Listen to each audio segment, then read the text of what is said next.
Une lettre du fisc me réclamait 247 000 €. Paniqué, j'ai contacté mes parents avant de me rendre au bureau. L'agente, blême devant son écran, a soudain brisé le silence. Qui a soumis ces papiers? J'ai su que quelque chose n'allait pas avant même de me pencher pour la ramasser.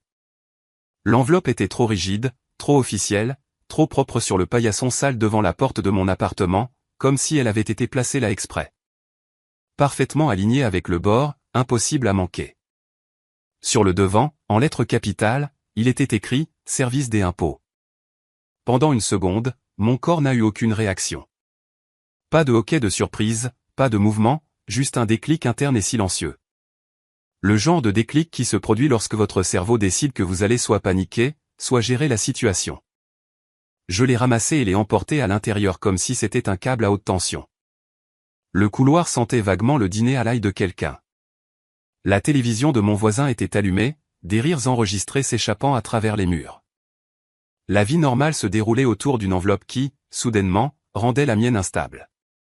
Je l'ai posée sur mon comptoir de cuisine et l'ai fixée sous la lumière du plafonnier. Puis je me suis lavé les mains, non pas parce que je pensais que le papier était sale, mais parce que j'avais besoin d'une petite action que je pouvais contrôler. Le seau s'est déchiré avec un son sec et implacable. À l'intérieur se trouvait une seule feuille avec des titres en gras. Le genre de mise en page conçu pour vous faire lire la pire ligne en premier. Mes yeux se sont posés dessus immédiatement. Montant dû, 247 000 €. Mon estomac s'est décroché, d'une manière nette et physique, comme si j'avais manqué une marche dans l'escalier. En dessous, il y avait mon nom. Pas une faute de frappe, pas un nom similaire. Mon nom légal complet, correctement orthographié, imprimé comme si j'avais signé pour renoncer à ma vie. J'ai retourné la page comme s'il y avait une explication au dos. Il n'y en avait pas, juste un numéro de référence, une date, et ce montant qui trônait là comme une accusation. Je me suis assise à ma table sans m'en rendre compte. La chaise a un peu grincé, un son fort dans le silence. Je n'ai jamais rien dû de tel au fisc. Je n'ai jamais possédé d'entreprise. Je n'ai jamais eu d'année compliquée. Je fais mes déclarations à temps. Je conserve mes reçus. Je vis selon mes moyens parce que, j'ai dû apprendre très tôt que l'assurance de mes parents ne payait pas les factures. J'ai relu la vie, plus lentement. Les mots qui se répétaient étaient stériles et tranchants. Solde dû, défaut de paiement, des mesures immédiates pourraient être prises. Mes mains sont devenues froides à la phrase qui suivait. Si nous n'avons pas de nouvelles de votre part, nous pourrons saisir vos biens ou droits de propriété. Je ne possédais pas grand-chose qui vaille la peine d'être saisi, mais cette phrase ne concernait pas la réalité. Elle concernait la pression.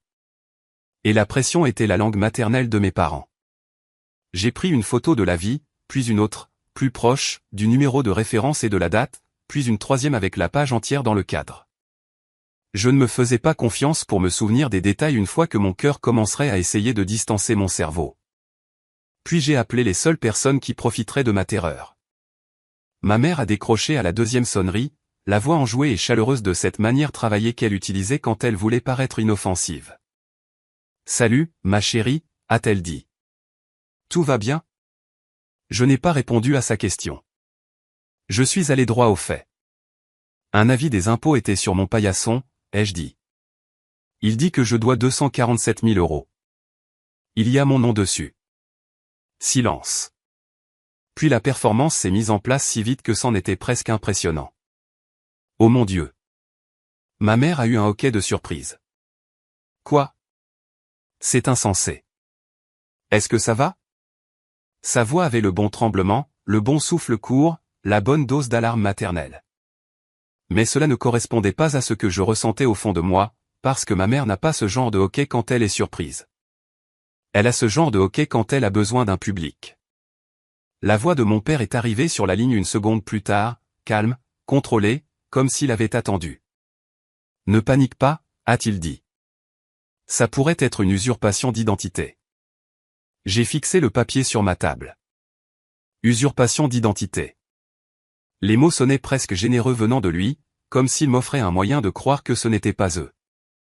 Ma mère a continué de parler, un peu trop vite.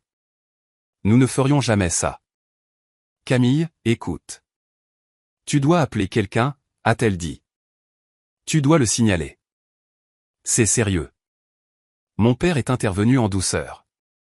Demain, à la première heure, tu appelles le numéro du fisc sur l'avis. Tu demandes le dossier, tu demandes qui a soumis les documents. Les documents? Je n'avais pas utilisé ce mot. Ni ma mère. J'ai retenu ma respiration sans le vouloir. Quel document?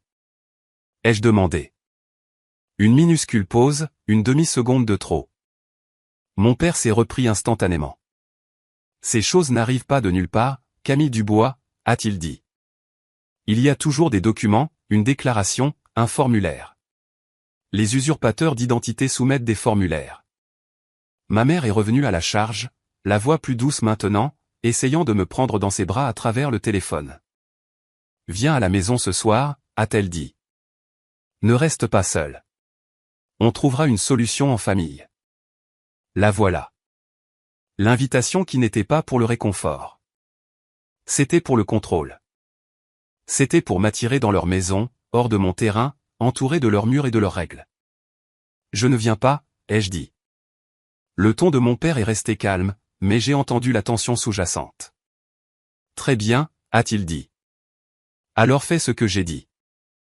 Appelle demain matin et ne commence pas à accuser les gens avant d'avoir les faits. Accuser les gens. J'ai de nouveau jeté un coup d'œil à mon avis, au montant, à mon nom. J'ai imaginé le visage de mon père la dernière fois qu'il voulait quelque chose de moi. Comment il souriait en vous coinçant. Comment il prononçait le mot famille comme si c'était un contrat. Envoie-moi une photo, a dit ma mère rapidement. Pour qu'on puisse t'aider. Non, ai-je dit. Le souffle de ma mère s'est coupé comme si je l'avais giflé. Pourquoi pas? Parce que je m'en occupe, ai-je dit. La voix de mon père s'est refroidie. Camille, a-t-il dit. C'est sérieux. Ne sois pas têtu. Je n'ai pas discuté avec lui. Je n'ai pas haussé la voix. J'ai mis fin à l'appel. Le silence qui a suivi était pire que leur voix. Ma cuisine m'a soudain paru trop petite. La lumière trop vive. Le papier trop lourd. J'ai retourné la vie et j'ai remarqué quelque chose que j'avais manqué la première fois. Une ligne faisant référence à une soumission. Une modification. Quelque chose qui impliquait que quelqu'un avait dit au fisc que j'étais responsable d'une dette qui ne m'appartenait pas. Mon cœur a battu une fois, fort, parce que l'usurpation d'identité est chaotique. Mes parents ne sont pas chaotiques. Mes parents sont délibérés. Je n'ai pas beaucoup dormi. Je suis resté allongé sur mon canapé, mon téléphone à la main, lisant les pages officielles du site des impôts jusqu'à ce que les mots se brouillent, prenant des captures d'écran des étapes pour contester un solde, pour signaler une usurpation d'identité, pour demander des relevés. Je n'ai cliqué sur rien qui ressemblait à un raccourci. J'ai noté des numéros. J'ai noté des dates. J'ai pris rendez-vous au centre des finances publiques locales le plus tôt possible parce que je voulais une personne, pas un serveur vocal. Le matin, j'ai porté un manteau sobre et attaché mes cheveux en arrière. Pas de bijoux, pas de parfum, rien qui me rendrait mémorable pour les mauvaises raisons. J'ai apporté la vie, ma carte d'identité et un dossier de mes dernières déclarations. Le centre des finances publiques était exactement ce à quoi on pouvait s'attendre. Lumière fluorescente, chaises dures, moquette grise, des panneaux vous interdisant de filmer, de crier, d'apporter des armes. Je me suis enregistré à une borne, j'ai obtenu un numéro de ticket et je me suis assise là où les caméras pouvaient voir mes mains. Quand mon numéro a été appelé, une agente m'a conduite à un petit bureau derrière une cloison. Elle avait la quarantaine, les cheveux tirés en arrière, l'expression neutre d'une manière qui témoignait de son expérience. Camille Dubois, a-t-elle confirmé? Oui, ai-je dit. Elle a pris l'avis, scanné le numéro de référence et a commencé à cliquer sur des écrans que je ne pouvais pas voir. Son visage n'a pas changé au début, juste concentré, efficace. Puis elle a cliqué une fois de plus, et elle est restée silencieuse. Pas un silence dramatique, un silence prudent. Elle s'est légèrement penchée vers son moniteur, les yeux plissés comme si elle relisait quelque chose qui ne collait pas, mon pouce est resserré dans ma gorge. Finalement, elle a levé les yeux vers moi et a demandé, lentement et clairement, comme si elle voulait que ma réponse soit assez nette pour être consignée dans un dossier. Mademoiselle Dubois, a-t-elle dit, qui a soumis ce dossier? L'agente n'a pas répété sa question. Elle l'a laissé planer entre nous comme un dossier laissé ouvert sur un bureau. Qui a soumis ce dossier? A-t-elle demandé à nouveau, plus lentement. Parce que ce n'est pas un avis de solde du normal provenant d'une déclaration personnelle. J'ai senti ma gorge se serrer. Que entendez-vous par pas normal? Elle a tourné son moniteur légèrement loin de l'allée, soucieuse de la confidentialité, puis a pointé une ligne que je ne pouvais pas voir entièrement. Cette dette ne provient pas de votre déclaration 2042, a-t-elle dit. Elle provient d'un dossier d'entreprise. Une entreprise. Ai-je répété. Ses yeux sont restés fixés sur moi. Neutre mais vif. Oui, a-t-elle dit. Et votre nom y est rattaché en tant que partie responsable. Mes mains sont devenues engourdies, comme si mon corps essayait de me protéger des mots. Je ne possède pas d'entreprise, ai-je dit. Je n'ai jamais possédé d'entreprise. Je vous entends, a-t-elle dit, et je pouvais dire qu'elle le pensait. Mais je dois vous montrer ce que le système indique. Ensuite, vous me direz ce qui est faux. Elle a cliqué une fois, puis une autre. Un nouvel écran est apparu et elle a cessé de parler assez longtemps pour le lire attentivement.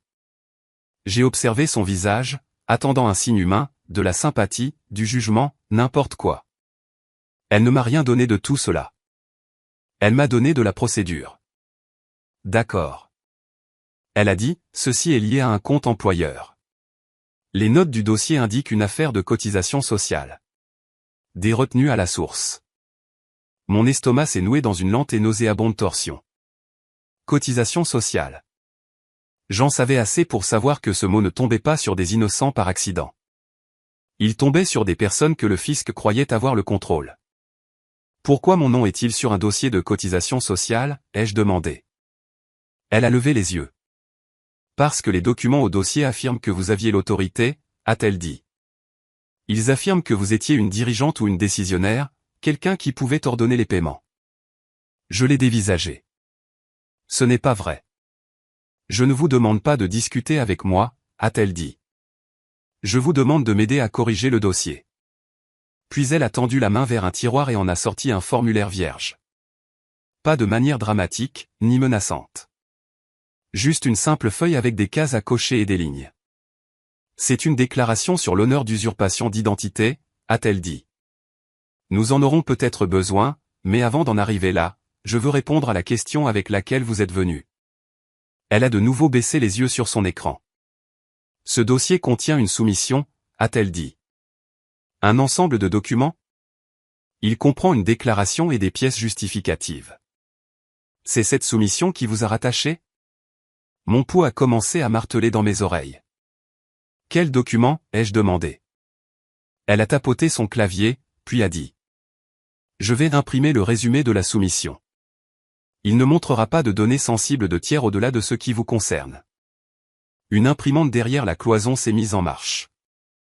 Le son était ordinaire. Le moment ne l'était pas. Elle a pris les pages au fur et à mesure qu'elles sortaient et les a feuilletées avec un pouce expert. Son doigt s'est arrêté sur une section à mi-chemin. Puis elle a fait glisser la première page vers moi. En haut se trouvait un nom d'entreprise que j'ai reconnu instantanément. Non pas parce que j'y avais travaillé, mais parce que j'avais grandi avec. Services familiaux du Bois SAS, l'entreprise de mes parents. La petite entreprise familiale dont mon père se vantait aux kermesses de l'école et aux fêtes des voisins comme si c'était une dynastie. J'ai fixé le nom jusqu'à ce que les lettres se brouillent. Ça ne peut pas être vrai, ai-je dit. Mais ma voix semblait lointaine, comme si elle appartenait à quelqu'un d'autre. L'agente a pointé la ligne suivante. Selon ceci, a-t-elle dit, vous êtes répertoriée comme dirigeante. Elle n'a pas dit le titre à voix haute au début. Elle m'a laissé le voir. Trésorière. Mon estomac s'est contracté si fort que j'ai eu l'impression d'avoir reçu un coup de pied. Je n'ai jamais été trésorière de quoi que ce soit, ai-je dit. Je comprends, a-t-elle répété, calme. Maintenant, regardez le détail de la soumission. Mes yeux ont parcouru la page. Il y avait une date, un tampon de réception, une méthode de réception, par fax, et en dessous, un nom de contact. Pas l'entreprise, pas un avocat, une personne. Le doigt de l'agente s'est posé dessus.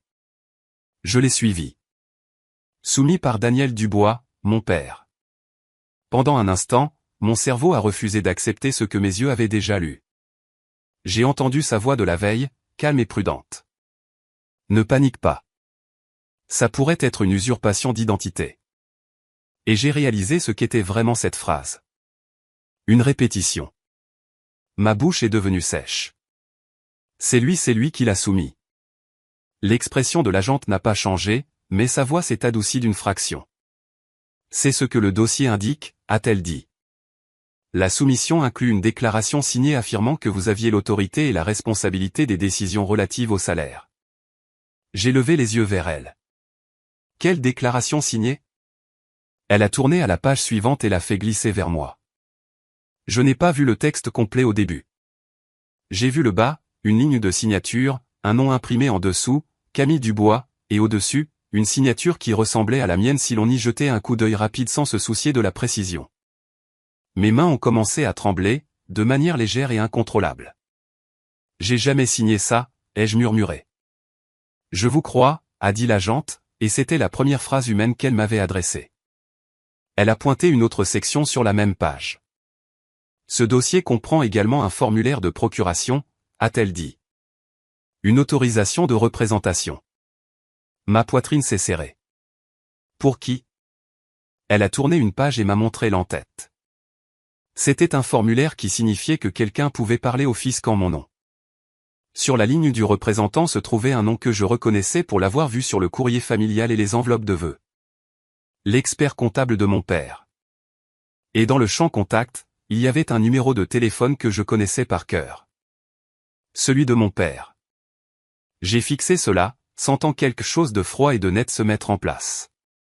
Ils n'avaient pas seulement mis mon nom sur leur dette.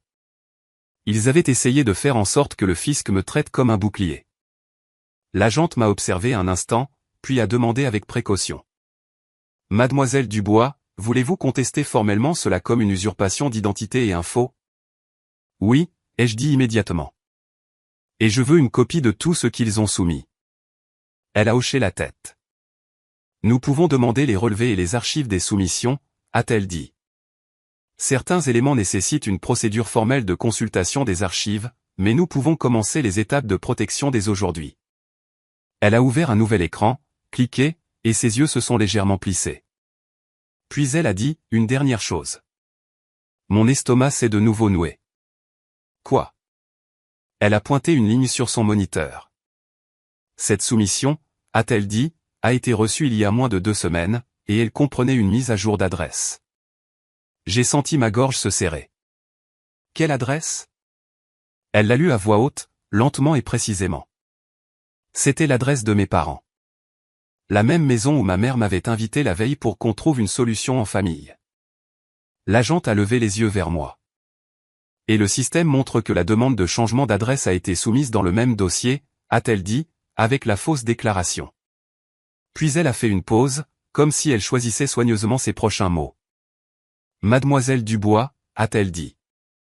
Vos parents savent-ils que vous êtes ici aujourd'hui? Mon téléphone a vibré dans la poche de mon manteau comme s'il avait entendu sa question. Je l'ai sorti. Un texto de mon père, seulement 4 mots. Ne dis rien de stupide. Le texto de mon père s'affichait sur mon écran comme une main sur ma nuque. Ne dis rien de stupide. Je n'ai pas répondu. J'ai tourné légèrement le téléphone pour que l'agente puisse le voir, puis je l'ai posé face contre le bureau. Ses yeux ont jeté un coup d'œil au message, puis à mon visage. Elle n'a pas demandé si j'allais bien. Elle a posé la seule question qui comptait. Habitez-vous à l'adresse qui figure sur ce dossier, a-t-elle dit. Non, ai-je répondu. C'est la maison de mes parents. Elle a hoché la tête une fois et a commencé à taper. Ses doigts bougeaient vite, de manière contrôlée, comme si elle construisait un dossier de la même manière que je faisais des listes dans ma cuisine le soir. D'accord, a-t-elle dit. La première étape est de protéger votre compte individuel contre les mesures de recouvrement pendant que cela est examiné. La deuxième étape est de documenter la soumission présumée fausse. Elle a cliqué dans un menu puis s'est arrêtée. Quoi? Ai-je demandé. Elle a pointé l'écran et n'a pas lu tout de suite. Elle s'est laissé le temps de confirmer les détails avant de les prononcer à voix haute. Il y a déjà une demande de sursis, a-t-elle dit lentement. Soumise hier. Mon estomac s'est resserré. Par qui? Elle a levé les yeux. Par le représentant mentionné dans la procuration, a-t-elle dit, l'expert comptable. J'ai senti une colère froide et pure me traverser. Donc, pendant que mon père me disait que ça pourrait être une usurpation d'identité, il avait déjà activé les personnes qui pouvaient parler au fisc en utilisant mon nom. La voix de l'agente est restée neutre. Le représentant a demandé un délai supplémentaire en raison de la détresse du client, a-t-elle dit, et il y avait une légère pointe dans le mot client. Ils ont également demandé que toute correspondance future soit envoyée à l'adresse mise à jour au dossier. La maison de mes parents. J'ai dégluti une fois. Pour qu'ils puissent tout intercepter. Elle ne m'a pas contredite. Elle a simplement tapé. Je peux signaler l'adresse comme étant contestée, a-t-elle dit. Mais vous devez comprendre. Je ne peux pas effacer ce qui a déjà été traité aujourd'hui. Je peux seulement le verrouiller pour l'avenir. Faites-le, ai-je dit. Elle a cliqué, puis a demandé, avez-vous votre bail actuel ou une facture de service public? Oui, ai-je dit, et j'ai ouvert le PDF sur mon téléphone. Elle y a jeté un coup d'œil. Puis elle a imprimé une demande de vérification d'une page et l'a fait glisser vers moi. Remplissez ceci, a-t-elle dit, et vous allez le signer devant moi. J'ai pris le stylo et j'ai hésité une demi-seconde. Non pas parce que je ne voulais pas signer, mais parce que le stylo m'a soudain semblé être une arme entre les mains de quelqu'un d'autre. L'agente l'a remarqué. Sa voix s'est adoucie d'une fraction. Vous signez pour corriger le dossier, a-t-elle dit, pas pour accepter la responsabilité. J'ai hoché la tête une fois et j'ai signé. Elle a observé ma signature de près, puis a regardé à nouveau la fausse signature dans le dossier. La différence était évidente. La mienne était stable. La leur était une imitation qui reposait sur l'assurance, pas sur la précision. Elle a placé les deux pages côte à côte, a tapoté l'écran et a dit, j'ajoute une note indiquant que la signature dans la soumission est contestée. Puis elle a ajouté, maintenant, je vais vous poser une question, et j'ai besoin que vous soyez précise. J'ai gardé mes mains à plat sur mes genoux. D'accord. Votre père a-t-il déjà eu accès à vos documents personnels, a-t-elle demandé.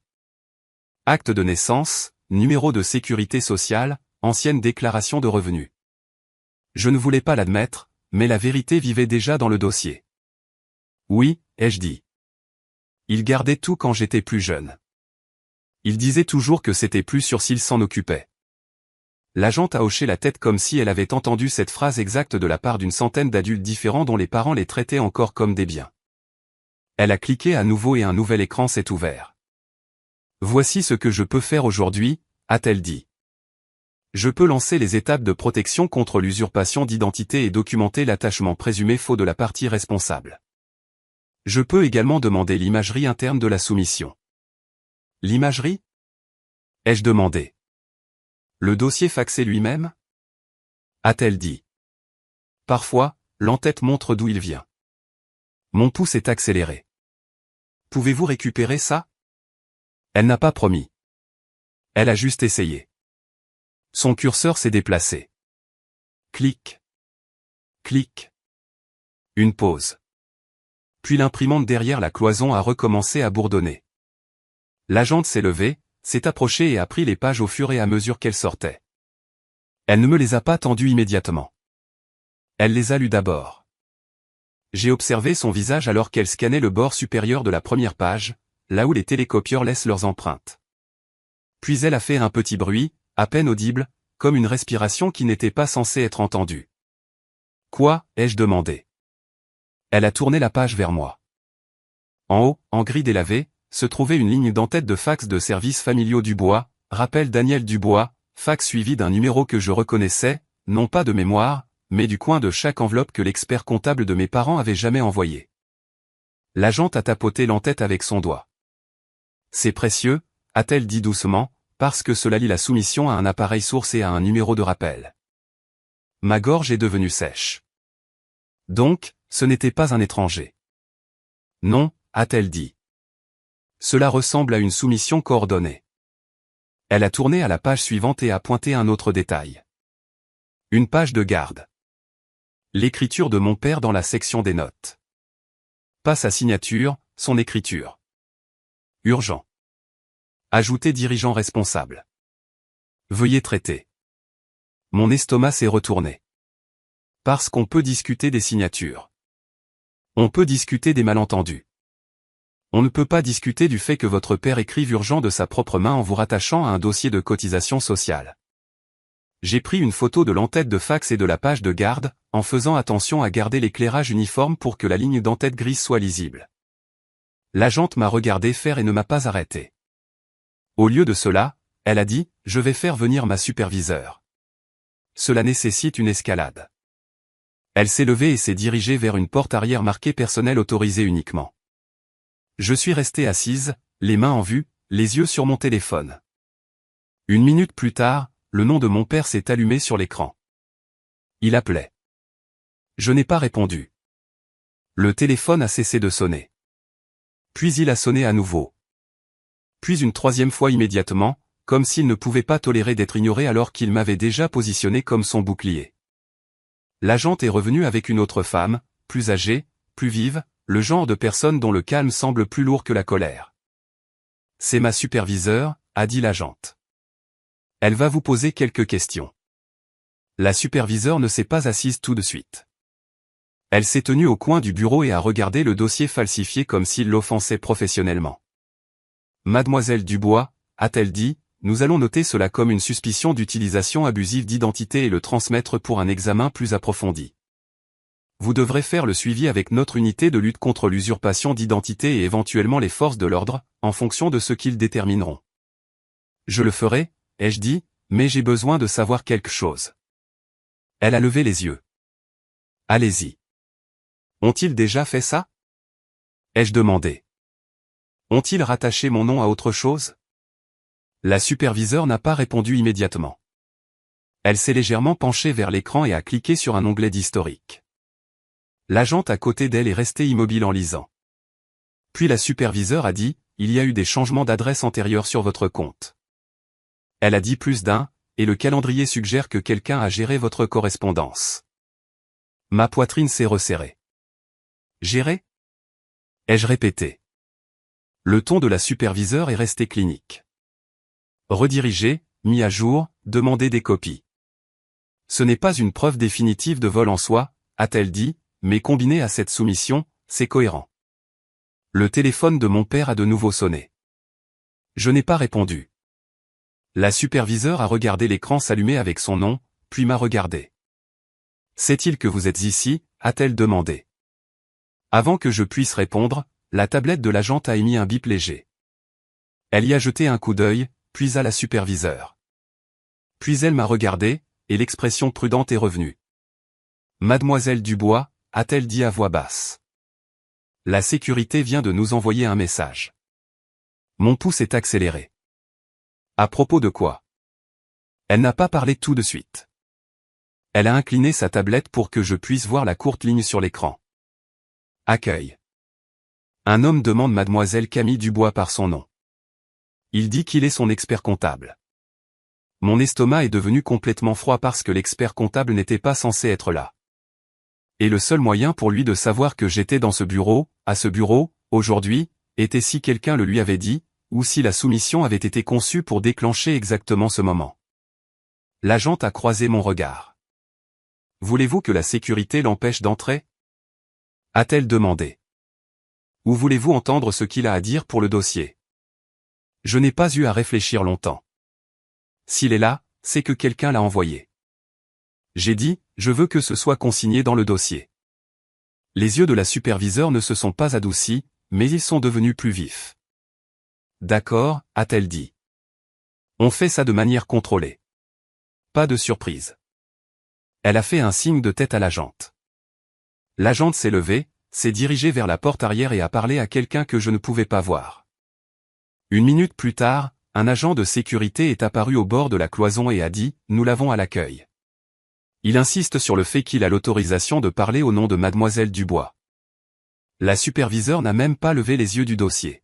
« Amenez-le en salle d'entretien numéro 2, a-t-elle dit. Faites-le s'enregistrer. Copiez sa carte d'identité. L'agent a hoché la tête et est parti. Mon téléphone a de nouveau vibré. Pas un appel cette fois. Un texto de mon père. Ne parle à personne. Dis-leur que c'est une erreur. On peut arranger ça. J'ai pris une lente inspiration et j'ai fait glisser le téléphone sur le bureau. Je veux que ce soit joint au dossier, ai-je dit. L'agente a regardé le message, puis a tapé quelque chose dans ses notes sans commenter. La superviseure s'est levée et m'a fait signe de la suivre. Nous avons marché dans un court couloir derrière la salle d'attente publique. Les lumières fluorescentes étaient plus dures ici. Les murs étaient d'un blanc cassé fatigué. Chaque porte avait une petite pancarte avec un numéro et un avertissement sur l'accès autorisé. La salle d'entretien numéro 2 était simple, une table boulonnée au sol, 3 chaises, une caméra murale et un haut-parleur qui semblait plus vieux qu'il n'aurait dû. La superviseure a pris la chaise la plus proche de la caméra. Elle ne s'est pas assise comme si elle se cachait derrière. Elle s'est assise comme si elle s'attendait à ce que cet homme mente et voulait que le mensonge soit préservé. L'agente s'est assise à côté d'elle, ordinateur portable ouvert. Je me suis assise en face d'eux, les mains visibles sur la table. Quelques secondes plus tard, la porte s'est ouverte. Il est entré avec la posture exacte de quelqu'un qui s'attendait à de la déférence. Milieu de la soixantaine, cheveux gris soigneusement coupés, lunettes à monture métallique, un porte-document en cuir sous le bras. Il portait un blazer qui sentait légèrement l'après-rasage et la confiance en soi. Il a regardé la superviseure, puis l'agente, puis moi, et ensuite il a souri comme si c'était un malentendu gênant qu'il était sur le point de régler. « Camille » a-t-il dit doucement comme si nous étions de vieux amis. « On m'a dit que vous étiez bouleversé. » Je n'ai pas répondu à cette familiarité. La superviseure a dit « Déclinez votre nom complet pour le dossier. » Il a cligné des yeux. « Pardon ? Votre nom complet » a-t-elle répété, calme, imperturbable. « Et votre rôle ?» Son sourire s'est crispé. Il a donné son prénom et son nom. Puis, je suis expert comptable. Je représente Stop, a dit la superviseure en levant un doigt. Qui représentez-vous dans ce bâtiment aujourd'hui ? Il s'est raclé la gorge et a ajusté son porte-document. Mademoiselle Camille Dubois, a-t-il dit en me faisant un signe de tête. Je suis son représentant autorisé. L'agente n'a pas levé les yeux en tapant. La superviseure a demandé, autorisé par quel document ? Il a ouvert le porte-document et a fait glisser un formulaire sur la table comme s'il avait apporté une arme qu'il croyait légale. Une autorisation de procuration. Mon nom, ma signature. Daté récemment. Ma signature, encore une fois, ressemblait à une imitation rapide. Des traits assurés sans aucune des petites hésitations que ma vraie main fait. Je ne l'ai pas touché. La superviseure ne l'a pas touché non plus. Elle l'a regardé puis m'a regardé. Mademoiselle Dubois, a-t-elle demandé, avez-vous signé ceci ? Non, ai-je dit. Je ne l'ai pas signé. La bouche de l'homme s'est resserrée. Il a essayé de garder le sourire. Camille, vous l'avez signé, a-t-il dit doucement. Votre père l'a livré avec le dossier. Il a dit que vous étiez dépassé et que vous lui aviez demandé de l'aide. La pièce est devenue très silencieuse. Pas un silence choqué, un silence de travail. La superviseure s'est penchée en arrière d'une fraction. Avez-vous bien dit que son père l'a livré ? A-t-elle demandé. L'homme a hésité, réalisant trop tard qu'il avait mis les 2 pieds dans le plat. Il l'a apporté à mon bureau, a-t-il corrigé rapidement. Il a dit qu'elle avait demandé de l'aide. Le ton de la superviseure est resté plat. Donc, votre cliente, selon vous, est mademoiselle Dubois, a-t-elle dit. Mais la personne qui vous a contacté, payé et remis les documents est son père. Je n'ai pas dit payer, a-t-il commencé. Vous n'avez pas à le faire, a répondu la superviseure. Répondez à la question. Sa mâchoire s'est contractée. Il m'a regardé comme s'il voulait que je le sauve. Je ne l'ai pas fait. Oui, a-t-il dit finalement. Son père m'a contacté. Les doigts de l'agente se sont mis à bouger plus vite sur le clavier. La superviseure a demandé, avez-vous parlé directement à mademoiselle Dubois avant de soumettre quoi que ce soit au fisc en son nom ? Il a cligné des yeux. Avant que la superviseure ne répète. Il a dégluti. Non, a-t-il admis. Son père a dit qu'elle consentait. J'ai fixé le formulaire de procuration, puis son visage. Donc, Vous avez utilisé une signature dont vous n'avez pas été témoin, ai-je dit, la voix égale. Pour demander au fisc de me traiter comme une dirigeante responsable d'une dette de cotisation sociale. Ses narines se sont dilatées. Ce n'est pas si, ça l'est, ai-je dit. C'est dans le dossier. La superviseure a levé une main, non pas pour me faire taire, mais pour garder l'échange clair. Monsieur, a-t-elle dit, pourquoi êtes-vous ici aujourd'hui? Son sourire professionnel a tenté de revenir. Je suis venu pour résoudre cela, a-t-il dit. Il y a eu une confusion. Nous pouvons mettre en place un plan. Nous pouvons stabiliser les choses. Un plan pour qui, a demandé la superviseure. Il a fait un geste vague. Pour le compte? La superviseure ne l'a pas laissé rester vague. Le compte de cotisation sociale de services familiaux Dubois, a-t-elle dit. Ou le compte individuel de mademoiselle Dubois. Il a de nouveau hésité. Cette hésitation était la réponse. L'agente a tourné légèrement son ordinateur portable pour que la superviseure puisse voir ce qu'elle tapait, puis a fait glisser une page imprimée devant la superviseure. J'ai aperçu l'entête, contact tiers. La voix de la superviseure s'est durcie d'un degré silencieux. Monsieur, a-t-elle dit, vous comprenez que si un contribuable conteste une autorisation, vous n'êtes pas autorisé à continuer de le représenter devant nous, n'est-ce pas? Oui, a-t-il dit rapidement. Bien sûr.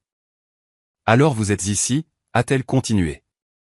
Parce que quelqu'un d'autre veut avoir accès à ce processus.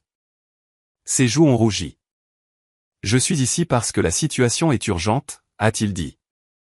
Il y a des mesures de recouvrement qui pourraient avoir lieu si ce n'est pas géré. Je n'ai pas cligné des yeux. Quelles mesures de recouvrement? Ai-je demandé. L'agente a répondu à la place, les yeux sur son écran. Une fois qu'un solde dû est établi et que les avis ont suivi leur cours, a-t-elle dit, il peut y avoir des saisies et des prélèvements. Nous sommes actuellement dans une fenêtre de contestation, mais le timing est important. L'homme s'est emparé de cela. Exactement, a-t-il dit. Camille, votre père essaie de vous protéger. Si vous coopérez, nous pouvons. La superviseure a brusquement tourné les yeux vers lui. Ne lui dites pas que son père la protège, a-t-elle dit. La voix calme est soudainement dangereuse. Vous venez d'admettre que vous ne lui avez jamais parlé avant de soumettre des documents avec sa signature. La bouche de l'homme s'est ouverte puis s'est refermée. La superviseure a pris le formulaire de procuration contesté sans toucher la zone de la signature, comme si elle était contaminée, et l'a glissé dans une pochette plastique pour preuve. Ceci fait maintenant partie de la soumission contestée, a-t-elle dit. Puis elle a regardé l'agente. Imprimez à nouveau l'entête de fax, a-t-elle dit, et la note de la page de garde. L'agente s'est levée, a récupéré les pages et les a posées sur la table. La superviseure a tapoté la ligne supérieure avec son stylo. Monsieur, a-t-elle dit.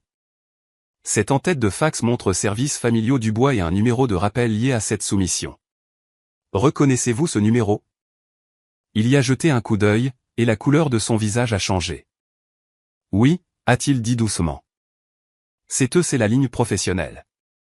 La ligne professionnelle de qui? A demandé la superviseure. Il a dégluti.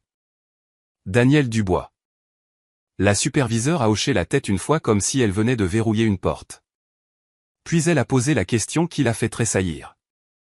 Et pourquoi êtes-vous entré dans ce bureau aujourd'hui en demandant mademoiselle Dubois par son nom? A-t-elle dit. Qui vous a dit qu'elle était ici? Il n'a pas répondu immédiatement. Ses yeux ont jeté un seul regard vers le couloir, vers la salle d'attente publique, vers l'accueil.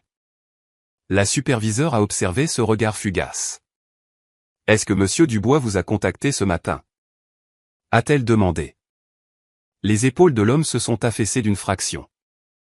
Il a dit qu'elle pourrait essayer de causer des problèmes, a-t-il admis. Il m'a demandé de venir clarifier. Clarifier? La façon dont les gens disent faire pression quand ils ne veulent pas que ce soit enregistré.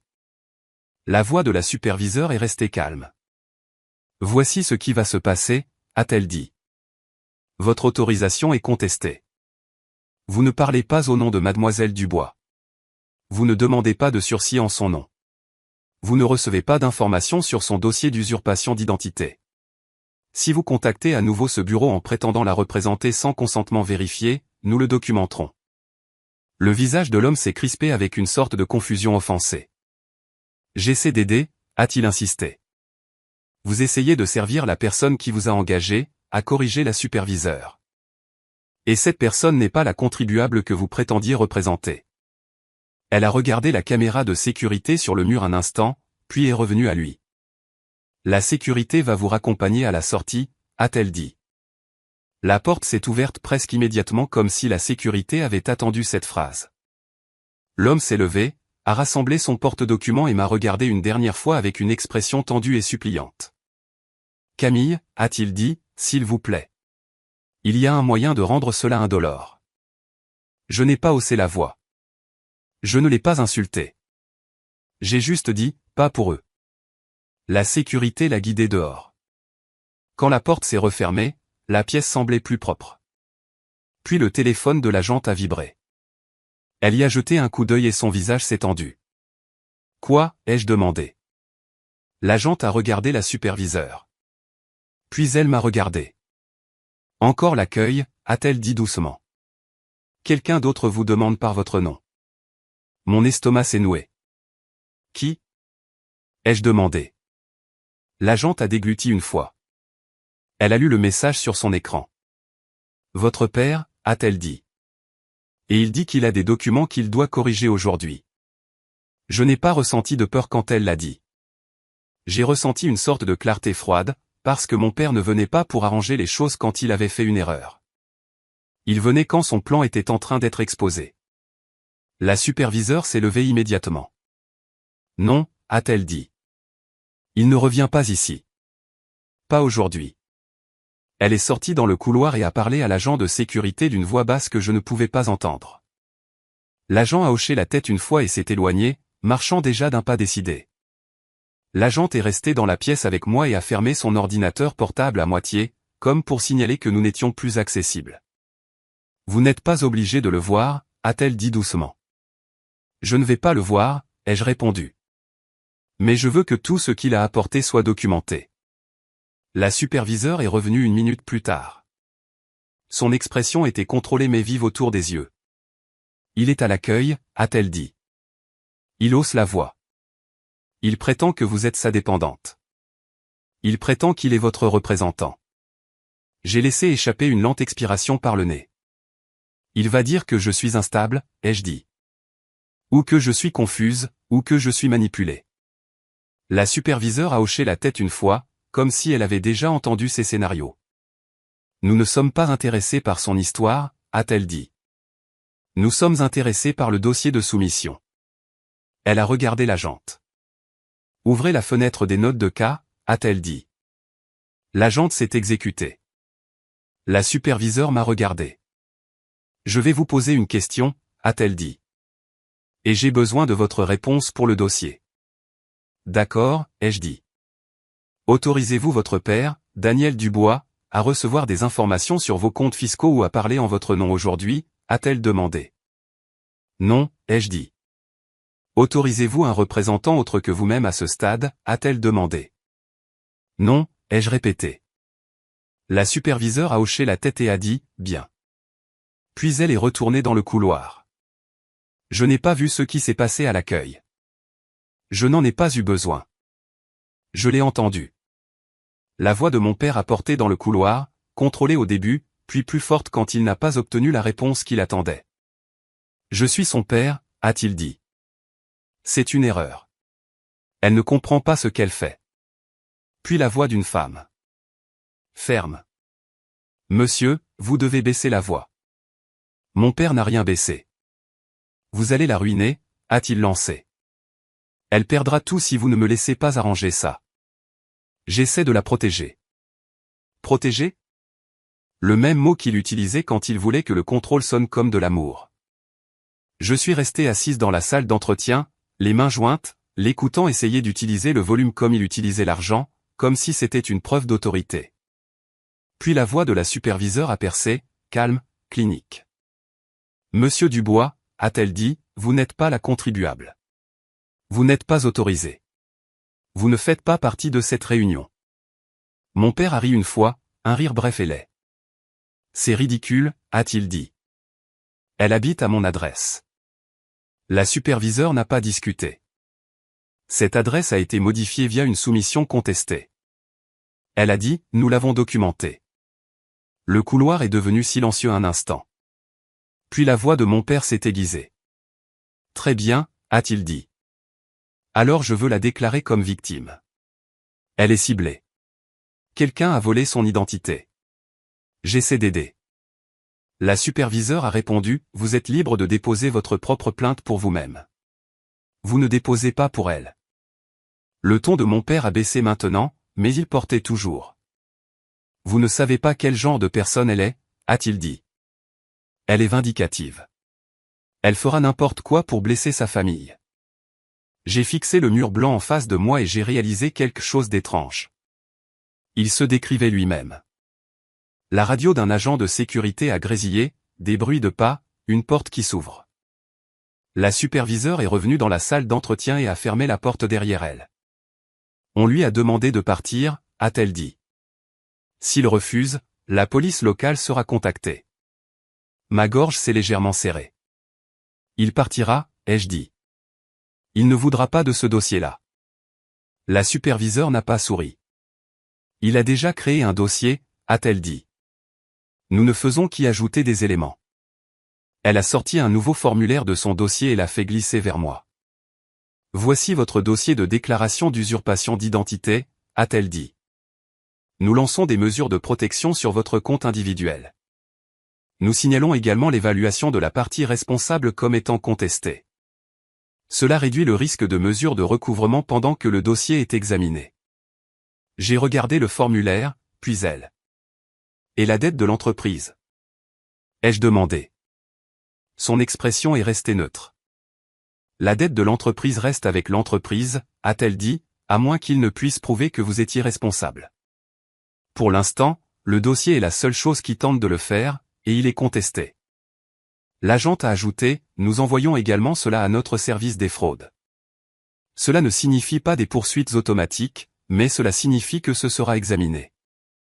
J'ai hoché la tête une fois. Bien, ai-je dit. Parce que je veux que cela soit lié à la source. La superviseure a tapoté son stylo contre l'imprimé de l'entête de fax. Ça l'est déjà, a-t-elle dit. En-tête de fax, numéro de rappel, page de garde, écriture manuscrite, signature contestée, contact d'un représentant non autorisé, demande de changement d'adresse. C'est une suite logique. Mon téléphone a de nouveau vibré. Un texto de ma mère cette fois, comme si elle et mon père se coordonnaient depuis le parking. S'il te plaît, arrête. Ton père est malade à cause de ça. On peut arranger les choses si tu viens juste parler. J'ai montré à l'agente. Elle a tapé, les yeux durs. Puis la superviseure a demandé, voulez-vous des copies pour les forces de l'ordre? Oui, ai-je dit. La superviseure a hoché la tête une fois et s'est levée. Nous avons terminé ici, a-t-elle dit. Vous sortez par la sortie de côté. La sécurité vous raccompagnera. Je n'ai pas discuté. Je n'ai pas insisté pour la porte d'entrée. Je n'avais pas besoin de la victoire publique. J'avais besoin de la sortie discrète et de la trace écrite. L'agent de sécurité m'a escorté dans un couloir arrière qui sentait vaguement le tonneur de photocopieur. La porte latérale s'est ouverte sur la lumière du jour et l'air froid. Le parking était différent de celui d'un restaurant. Moins dramatique, plus stérile. Ma voiture était là où je l'avais laissée. Aucun parent en vue. Parce que mon père n'était courageux que lorsqu'il pouvait contrôler le cadre. Je suis monté dedans, je suis resté assise un moment et j'ai laissé le silence s'installer. Puis j'ai fait ce que mes parents n'avaient jamais prévu. Je ne suis pas allé chez eux. Je ne suis pas allé chez leur expert comptable. Je n'ai pas essayé de négocier. Je suis rentré chez moi, j'ai ouvert mon ordinateur portable et j'ai déposé 2 plaintes avant même que mon café ne soit prêt. Une plainte pour usurpation d'identité sur le portail gouvernemental que l'agent du fisc m'avait noté, et une plainte à la police pour faux et usage de faux, en joignant les photos de l'entête de fax, de la page de garde, de l'écriture manuscrite et du texto de mon père ne dit rien de stupide. Ce soir-là, j'ai imprimé une page et l'ai glissée dans un dossier que j'ai étiqueté avec le seul mot qui comptait, dossier. Parce que j'avais enfin compris la vraie raison pour laquelle mon père était resté calme au téléphone. Il n'essayait pas de m'aider. Il essayait de m'empêcher de faire le seul geste auquel il ne pourrait pas survivre. Il essayait de m'empêcher de transformer sa manipulation privée en un dossier officiel. Et maintenant, c'était le cas. La semaine suivante, une deuxième lettre est arrivée. Pas une mise en demeure, une confirmation. Elle accusait réception de ma plainte pour usurpation d'identité, confirmait que mon compte était en cours d'examen et précisait que la correspondance serait désormais envoyée à mon adresse vérifiée, ma vraie adresse. Mes parents avaient perdu la boîte aux lettres. Ils avaient perdu le récit. Ils avaient perdu la capacité d'arranger les choses dans l'ombre. Et pour la première fois depuis que cette enveloppe du fisc avait atterri sur mon paillasson, j'ai dormi toute la nuit. Parce que le système qui m'avait terrifié faisait maintenant ce que les systèmes font quand on leur fournit des preuves. Il documentait. Il corrigeait. Et il surveillait.